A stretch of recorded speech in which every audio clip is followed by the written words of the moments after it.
Rob Wilson. Mr. Speaker. With permission, Mr. Speaker, I will answer questions 4, 6 and 18 together.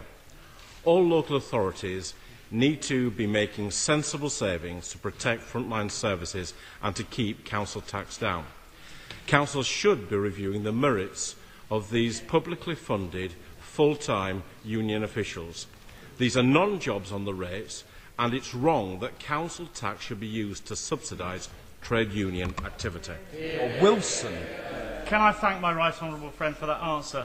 Given that union leaders and officials are full-time politicians in all but name, and they receive over £113 million of taxpayer funding each year, will my right honourable friend join me in calling for the implementation of a register of interest for union leaders, subjecting them to the same level of public scrutiny as all other politicians?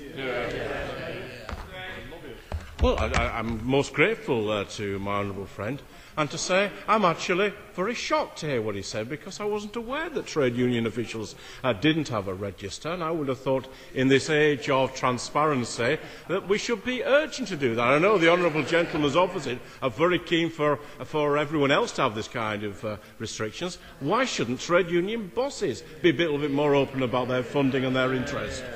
Lumley. Rotesborough Council recently told the TaxPayers Alliance, in response to a question, that one person in Redditch was given reasonable time required to carry out union duties. Does my right honourable friend share my concern that Redditch taxpayers are unable to conclude what or what may not be reasonable?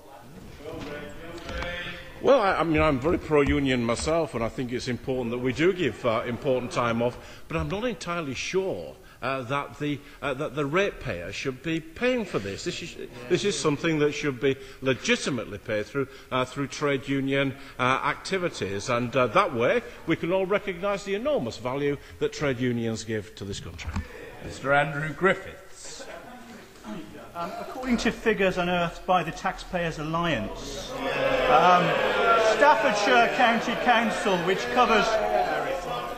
About the views of the TaxPayers Alliance from the honourable gentleman. Thank you, Mr. Speaker. I won't be shouted down. According to the Taxpayers Alliance, Staffordshire County Council, which covers my constituency, subsidised the unions to the tune of £281,000, or the equivalent of 10 full-time members of staff.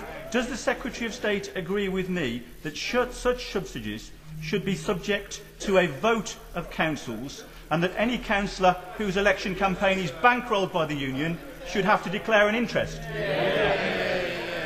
Well, when times are tough, this is money that's been taken away from the front line, and I'm shocked at the amount of money that Staffordshire is spending. With regard to the whether or not unions have an interest that should be declared, whether Labour councillors who are bankrolled by I think it's fairly clear the Localism Act abolishes the Standards Board but created a new criminal offence for not declaring interest. And I think there is a reasonable case to say that if you were bankrolled by the unions, this is a prejudicial issue, and the sensible thing would be to withdraw from the proceedings.